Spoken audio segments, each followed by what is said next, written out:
নমস্কার। অক্ষয় প্রতুল অকপট মাধ্যমে আপনাদের স্বাগত। আবার আমি সরাসরি কথা বলতে এলাম। আজ 6 ডিসেম্বর 1992 সালে আজকের দিনেই গোটা ভারতবর্ষে একটা উথাল পাথাল অবস্থা তৈরি হয়েছিল।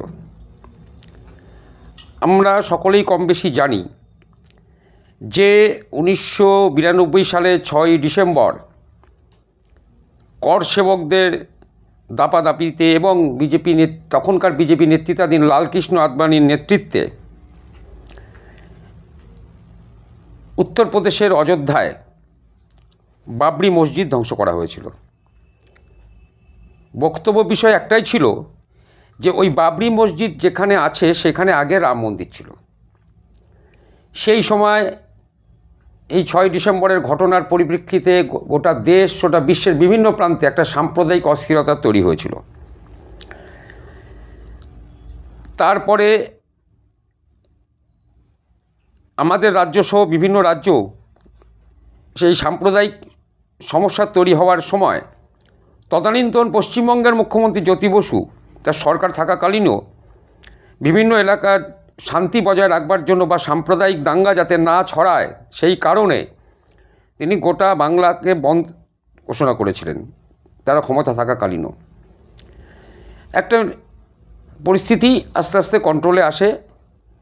ভারতবর্ষের সর্বোচ্চ ন্যায়ালয় সুপ্রিম কোর্টের দীর্ঘদিন মামলা চলার পর গত বছরের আগে ওই স্থানেই রাম মন্দির প্রতিষ্ঠিত হলো।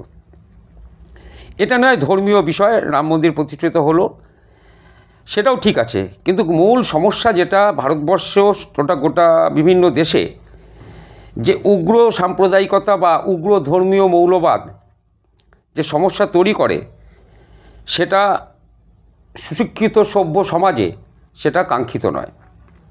এটাও যেমন ঠিক আজকে তো আমরা দেখতেই পাচ্ছি আফগানিস্তান, পাকিস্তান, বাংলাদেশের পরিস্থিতি বা ইসরায়েল প্যালেস্তাইনের পরিস্থিতি এই তো চলছে, কিন্তু আমরা চাই এগুলো থেকে মানব সভ্যতার বিকাশ ঘটুক এবং এগুলো বন্ধ হোক।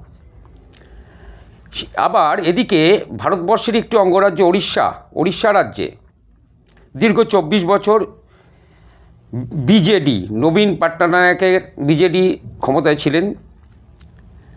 এবারই তারা নির্বাচনে পরাজিত হয়েছেন এবং বিজেপি এখানে সরকার গঠন করেছেন। গতকাল ওড়িশা বিধানসভায় বিজেপি নেতৃত্বাধীন সরকারের পক্ষ থেকে তাদের মন্ত্রী একটা বিল পেশ করবার ব্যবস্থা করেছেন বা প্রস্তাব রেখেছেন। সেটি কি হলো যে গোটা ওড়িশা রাজ্যে গোমাংস বিক্রি বন্ধ, মানে গরু কাটা বন্ধ করতে হবে, গরু বিক্রি বন্ধ করতে হবে, মানে গরুদের রক্ষা করতে হবে, এই বিল আনতে চলেছে। এ প্রসঙ্গেও বর্তমানে ওড়িশার যারা বিরোধী দল মূলত বিজেডি এবং কংগ্রেস তারা এটা বলছেন যে আমরা এই বিলকে অবশ্যই সমর্থন করব, কিন্তু সবার আগে বিজেপির নেতৃত্বাধীন দেশের সরকার তারা সবার আগে বিশ্বের বিভিন্ন দেশে গরুর মাংস বা গরু বিক্রি বন্ধ করুক। যে বৈদেশিক ব্যবসা করবেন অন্যান্যভাবে অথচ আপনার এই রাজ্যে বলবেন আপনি গোমাংস বন্ধ করুক, এটা আমরা মানব না। করতে হলে গোটা দেশের ক্ষেত্রে একই নিয়ম চালু করা হোক। এবার ফিরে আসি আবার সেই বাংলাদেশের প্রসঙ্গে।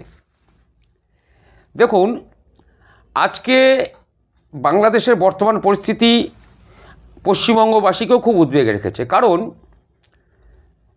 পূর্বে তো দুটো বাংলা একই ছিল। রবীন্দ্রনাথ, কাজী নজরুল, ঋত্বিক ঘটক, সুনীল গঙ্গোপাধ্যায়, জ্যোতি বসু, এরপর সুচিত্রা সেন, সমস্ত বিভিন্ন ক্ষেত্রের দিকপালরা দুই বাংলা মিশিয়েই জন্মগ্রহণ তাদের। জ্যোতি বসুর বাড়ি ঢাকাতে, সুচিত্রা সেনের বাড়ি পাবনা জেলায়, ঋত্বিক ঘটকের বাড়ি বাংলাদেশে ছিল। দেশ ভাগ হয়েছে তাই দুটো দেশ আলাদা হয়েছে, কিন্তু বিগত কিছুদিন যাবৎ বাংলাদেশে যে উগ্র মৌলবাদ বা উগ্র ধর্মীয় মৌলবাদ যেভাবে মাথাচাড়া ভয়ঙ্করভাবে দিচ্ছে তাটা সেক্ষেত্রে সবারই সমস্যা হচ্ছে। আপনারা দেখুন এই প্রসঙ্গে আমাদের পশ্চিমবঙ্গ রাজ্যের তৃণমূল নেত্রী বা তৃণমূলের নেতৃত্বাধীন সরকারের মুখ্যমন্ত্রী তিনি বলেছেন এই প্রসঙ্গে দেশের সরকার, ভারতবর্ষের সরকার বা মোদী সরকার যে সিদ্ধান্ত নেবে তাকে সেটা সমর্থন করবে। আবার অদ্ভুতভাবে দেখছি দেশের সরকারও যেন কেমন স্থিরে চল বা ধীরে চলো নীতি নিয়েছে, অথচ ও দেশে সংখ্যালঘুদের উপর নির্যাতন হচ্ছে, তাদের ঘর বাড়ি পুড়িয়ে দেওয়া হচ্ছে, এমনকি ঋত্বিক ঘটকের বাড়িও রক্ষা পায়নি, ভেঙে চুরমার করে দেওয়া হচ্ছে।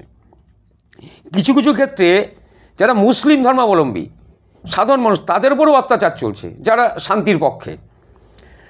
সেখানে বিভিন্ন সূত্র মারফত আমরা জানতে পারছি সেখানে মহিলাদেরকে বাজারে আসতে বারণ করা হবে।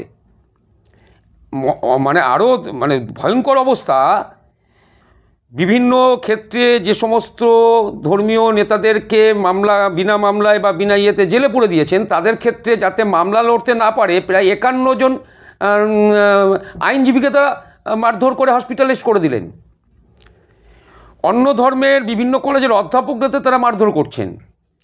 এ এক তালিবানি শাসন, যেটা আমরা বলি, সেই তালিবানি শাসন চলছে। এ কী পরিস্থিতি! বাংলাদেশের সরকার এটা নিয়ন্ত্রণ করতে পারছে না। তাই আবারও আমরা যেটা বলতে চাইছি, আমাদের মাধ্যম থেকে, আমাদের এই অক্ষয় প্রতুল অকপট মাধ্যম থেকেও আমরা বলতে চাইছি, আমাদের রাজ্যের বিভিন্ন রাজ্যের, আগেও বলেছি এখনও বলছি, রাজ্যের রাজনৈতিক দল, দেশের সরকার অন্যান্য দেশকে সাথে নিয়ে রাষ্ট্রপুঞ্জে কাছে চাপ সৃষ্টি করুক, যাতে এইভাবে বাংলাদেশের সংখ্যালঘু এবং সাধারণ জনগণের উপর উৎপীড়নটা বন্ধ হয় এবং সেখানে একটা শান্তি শৃঙ্খলার পরিস্থিতি তৈরি হয়। আবার ব্যাপারটা হচ্ছে কি, ভোটের রাজনীতি তো বড় বালাই। পশ্চিমবঙ্গে একটা ইকুয়েশনটা একরকম, প্রায় 30% অধিক মুসলমান এখানে থাকেন, মুসলিম জনজাতি। তারা তাদের ভোটের কথা ভেবে বিভিন্ন রাজনীতি তাদের এরকম আলাদা আলাদা স্ট্যান্ড রাখেন। বিজেপি তারা হিন্দুত্ববাদী বক্তব্যই রাখেন। তৃণমূল কংগ্রেস বা বাম দল বা কংগ্রেস যারা, তারা তাদেরকে ব্যালেন্স করে কথা বলতে হয়, কারণ মুসলিম ভোটটা তাদের কাছে বড় ব্যাপার। একটা সময় এই মুসলিম ভোট পুরোপুরি বামেদের দখলে ছিল, তার আগে কংগ্রেসের দখলে ছিল, বর্তমানে তৃণমূলের দখলে। তাই তাদেরকে ব্যালেন্স করেই কথা বলতে হয়, কিন্তু মূল সমস্যা সমাধানের ক্ষেত্রে আমরা সেটা কোনো ফলপ্রসূ রেজাল্ট পাচ্ছি না। এই বাংলা, অবিভক্ত বাংলাতেই রবীন্দ্রনাথ ঠাকুর গিয়েছিলেন আমার সোনার বাংলা আমি তোমায় ভালোবাসি। এই বাংলারই কাজী নজরুল ইসলাম বলেছিলেন, মোরা একই বৃন্তে দুটি কুসুম, হিন্দু মুসলমান, হিন্দু তার মুসলিম তার নয়নমণি, হিন্দু তাহার প্রাণ। আবার আমাদের বিশিষ্ট সাহিত্যিক মানে শেষে যেটা বলবো সেটাই, যে আমরা এই ব্যবস্থা থেকে যেন সরে আসি এবং বাংলাদেশ, গোটা পশ্চিমবঙ্গ, গোটা দেশ, গোটা বিশ্ব যেন এই ধরনের উগ্র ধর্মীয় মৌলবাদের শিকার না হয়, উগ্রপন্থার শিকার না হয়, মানুষ শান্তিতে বিচরণ করে। তার জন্য যেটা আমাদের শরৎচন্দ্র চট্টোপাধ্যায় বলেছেন, হিন্দু হিন্দু থাক, মুসলমান মুসলমান থাক। শুধু একবার এই মহাগগনতলে সীমাহারা মুক্তির মাঠে দাঁড়াইয়া মানব তোমার কণ্ঠে সেই সৃষ্টির আদিম বাণী ফুটাও দেখি, বলো দেখি আমার ধর্ম মানব ধর্ম, দেখিবে 10 দিকে সার্বভৌমিক সারার আকুল স্পন্দন কাঁপিয়া উঠিতেছে। শরৎচন্দ্র চট্টোপাধ্যায়ের সেই কথাকে আপনাদের সামনে রেখে আজকের মতন শেষ করছি। আমাদের বক্তব্য যদি আপনাদের ভালো লাগে, আমাদের চ্যানেলটিকে সাবস্ক্রাইব করবেন এবং সমর্থন করবেন। ধন্যবাদ।